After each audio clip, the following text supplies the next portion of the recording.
Si la qualité de votre connexion Wi-Fi à la maison ne vous permet pas de profiter pleinement de vos différents services de streaming, que ce soit Netflix, Prime Video, Disney+, ou tout simplement YouTube, par exemple, eh bien, deux solutions principalement s'offrent à vous.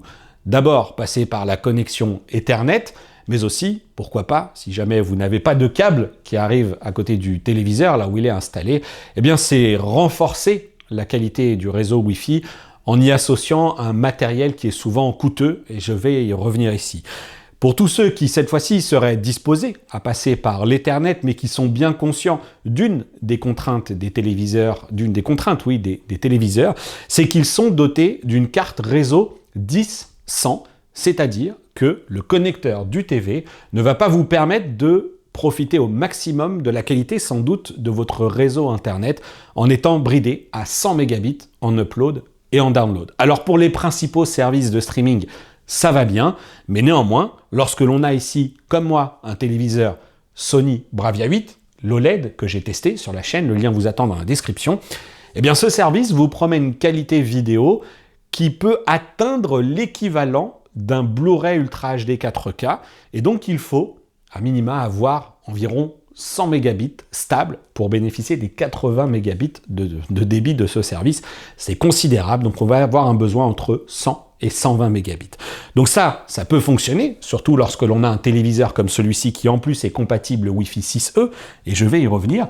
Mais si on n'a pas de solution Wi-Fi 6E, si on n'a pas ce réseau Wi-Fi de qualité et qu'on a un port Ethernet, eh bien, pourquoi ne pas passer par ce type d'accessoire? Ça fait un moment que je l'ai et que de temps en temps, quand j'y pense, je fais des tests pour voir si il est identifié par le TV parce que, comme vous le voyez, ça se branche sur la prise USB et ensuite, il faut que le téléviseur le reconnaisse comme un adaptateur Ethernet et qu'il accepte donc de lancer la connexion. J'ai fait des tests et comme vous allez le voir, ça fonctionne. D'abord ici à l'image, vous avez un speed test directement lié au téléviseur qui exploite la liaison Ethernet sur le port réseau du TV. Et là, pas de surprise, comme je l'ai dit, on a un ping qui est assez contenu, mais qui va plafonner dans le débit. Enfin, cette connexion va être plafonnée dans son débit à environ 98 mégabits en montant et 98 mégabits en descendant. Donc, on se dit, ok, très bien, encore une fois, pour les différents services de streaming, d'autant que le ping est très très faible et donc ça va nous permettre d'accéder avec une belle instantanéité et une bonne connexion stable pour ces services. Mais on peut avoir envie que ça aille plus vite, pourquoi pas? Et donc c'est là que ce petit adaptateur entre en jeu. Je branche ici le câble Ethernet à l'adaptateur, je vais ensuite brancher la prise USB directement au TV. Là, il avait basculé sur la connexion Wi-Fi puisqu'il a détecté que je n'avais pas de connexion. Il me redit connecté via Ethernet cette fois-ci. Ce qui va me permettre, alors là, il faut que j'attende un petit peu, mais ce qui va me permettre de relancer le speed test et de voir que ça va beaucoup plus haut. En l'occurrence, sur les tests que j'ai pu faire, j'ai pu atteindre 945 mégabits en descendant et 929 mégabits en montant. C'est tout simplement le débit maximal que ma ligne fibre offre. Et vous le voyez qu'en plus, ça grimpe assez vite. Là encore, le ping est très faible et ça me permet tout simplement d'accéder à la meilleure des connectivités possibles sur mon téléviseur. Là, avec ce niveau de connexion, je viens de refaire le test, c'est sûr, c'est presque trop par rapport aux besoins des différents services de streaming que j'évoquais juste avant. Et d'ailleurs, les 98 mégabits pourraient suffire. Et on va voir également que lorsque j'utilise la connexion Wi-Fi 6E, j'ai atteint des débits cette fois-ci qui étaient de l'ordre de 311 mégabits en descendant, 305 mégabits en montant. Là, pour le coup, je suis assez loin du max de ma ligne Internet.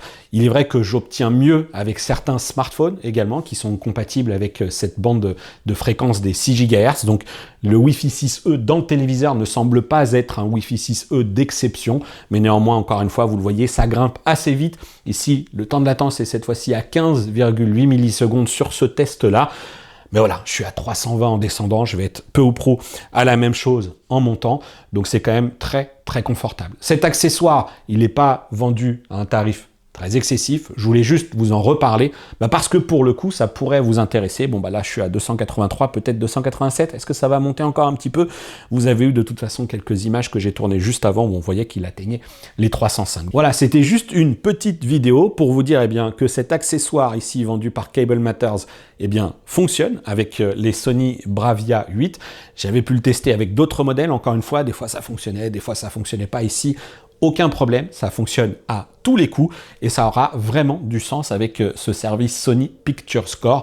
Vous l'avez vu, j'ai fait des mesures aussi en Wi-Fi 6E et j'ouvrirai juste une parenthèse. J'utilise à la maison, la vidéo d'ailleurs est disponible si vous le souhaitez sur la chaîne, un système Netgear Orbi 960 qui me met à disposition donc une connectivité Wi-Fi 6E avec cette bande passante des 6 GHz. On peut quand même saluer ça sur ce téléviseur Sony, c'est un véritable point fort et on l'a vu que ça permet d'atteindre donc des débits plutôt confortables, même si encore une fois j'ai mieux sur mes PC et j'ai mieux aussi sur mes smartphones. Voilà, n'hésitez pas à réagir si cette vidéo vous a intéressé, dites-nous aussi surtout dans l'espace commentaire si vous avez ce type d'accessoire validé, testé, avec quel produit, enfin quel téléviseur sous-entendu.